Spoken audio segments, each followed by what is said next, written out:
नमस्कार दोस्तों, प्रज्ञान वाहिनी चैनल में आपका स्वागत है। यदि आप किसी प्राचीन मंदिर में दर्शन के लिए जाएं, तो आप देखेंगे कि मंदिर भले ही कितना विशाल क्यों ना हो, किंतु देवता का मूल स्थान एक छोटे से कमरे में होता है। सामान्यतः यह स्थान समतल से थोड़ा नीचे होता है और इसे गर्भगृह या सैंक्टम सैंक्टोरियम कहा जाता है। गर्भगृह में कोई भी खिड़की नहीं होती है और वहां पर प्रकाश के लिए केवल दीपक की व्यवस्था होती है। अब जब हम दर्शन के लिए जाते हैं तो दर्शन की लाइन में लगे लगे थोड़ा दूर से भी हमें मूर्ति के दर्शन अच्छे से नहीं हो पाते जब तक कि हम गर्भगृह के सामने ना आ जाए। आपके मन में कभी कभी प्रश्न या खींच भी उठी होगी कि गर्भगृह में ट्यूबलाइट या बल्ब क्यों नहीं लगा देते जिससे डिवोटीज अच्छे से दर्शन कर सकते हैं। ठहरिए, इससे पहले आप इसे मंदिरों की अव्यवस्था समझे या आपको दुखी करने का षड्यंत्र। एक चीज का हमेशा ध्यान रखिए कि सनातन धर्म में हर चीज के पीछे एक कारण होता है।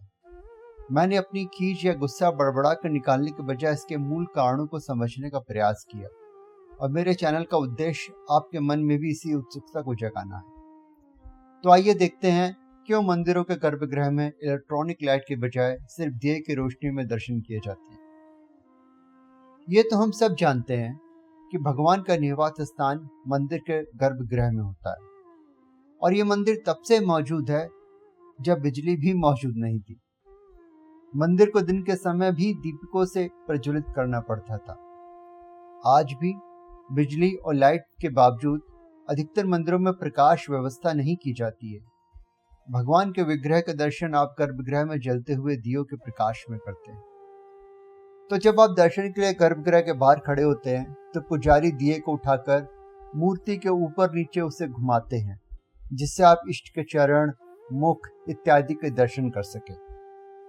दीपक का सनातन धर्म में अत्यधिक महत्व है। आप सबने यह श्लोक तो अवश्य सुना होगा। शुभम करोति कल्याणम रोग्यम धन संपदा शत्रु बुद्धि विनाशाय दीप ज्योतिर्नमोस्तुते।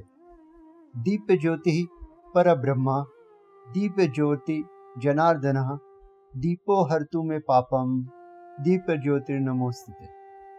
इसका अर्थ इस प्रकार है, उज्जवल शुभ को लाने वाला, खुशियों, संपूर्ण कल्याण और समृद्धि का प्रेरणादायक जो बुद्धि का नाशक है को मैं श्रद्धा पूर्वक प्रणाम करता हूँ। दीपक का प्रकाश सर्वोच्च ब्रह्म है। दीपक का प्रकाश वह दैवीयता है जो हृदय को उल्लासपूर्ण कर देती है। हे दीपक, कृपया मेरे हानिकारक प्रवृत्तियों को नष्ट करें तथा मेरा प्रणाम स्वीकार करें। मंदिर का निर्माण आगम शास्त्र के अनुसार किया जाता है और आगम शास्त्र के अनुसार गर्भगृह को सदैव दीपक से प्रज्वलित किया जाना चाहिए। दीपक की ज्योति कोई साधारण ज्योति नहीं है, ये तो ज्ञान की ज्योति है। प्रकाश के लिए उपयोग किए जाने वाले दिए में घी का इस्तेमाल होता है। घी पॉजिटिव एनर्जी को प्रसारित करता है। इलेक्ट्रिकल बल्ब किसी भी प्रकार की पॉजिटिव एनर्जी को प्रसारित नहीं करते हैं। आपने समारोह में भी अतिथि या विशिष्ट गणमान्य व्यक्तियों द्वारा दीप प्रज्वलित करके समारोह का प्रारंभ करते देखा होगा। दीपक जलाना काफी शुभ माना जाता है। हमारे ग्रंथों में भी तमसो मा ज्योतिर्गमय का उद्घोष किया गया है। इसका अर्थ है कि मैं अंधकार से प्रकाश की ओर बढ़ूं। ये अंधकार कोई और अंधकार नहीं अपितु अज्ञान का अंधकार है और हमें अज्ञान से ज्ञान की ओर बढ़ना है।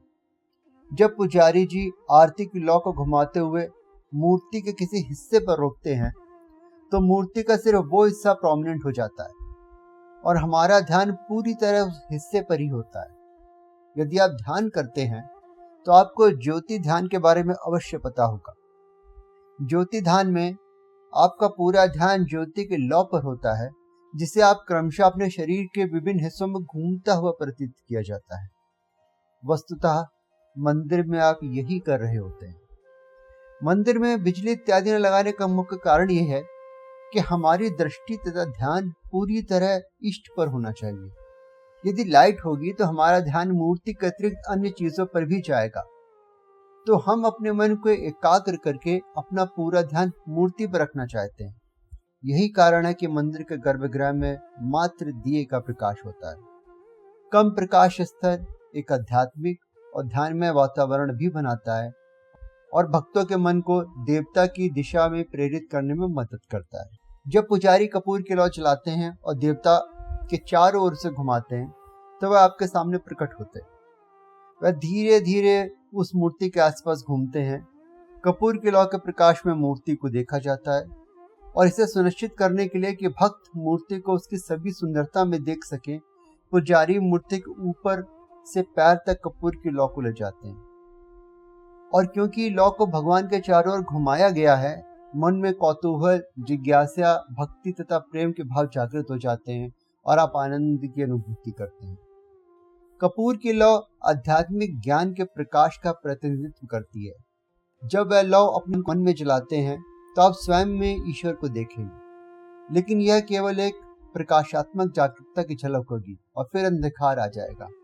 अतः हमें इस ज्ञान रूपी प्रकाश को आत्मसात करना है। मैंने आरती में कपूर के इस्तेमाल पर एक वीडियो बनाया है, जिसका लिंक ऊपर आपके वीडियो में आ रहा है, आप उसको एक्सप्लोर कर सकते हैं। मुझे मेरे गुरु की एक बात ध्यान आ रही है।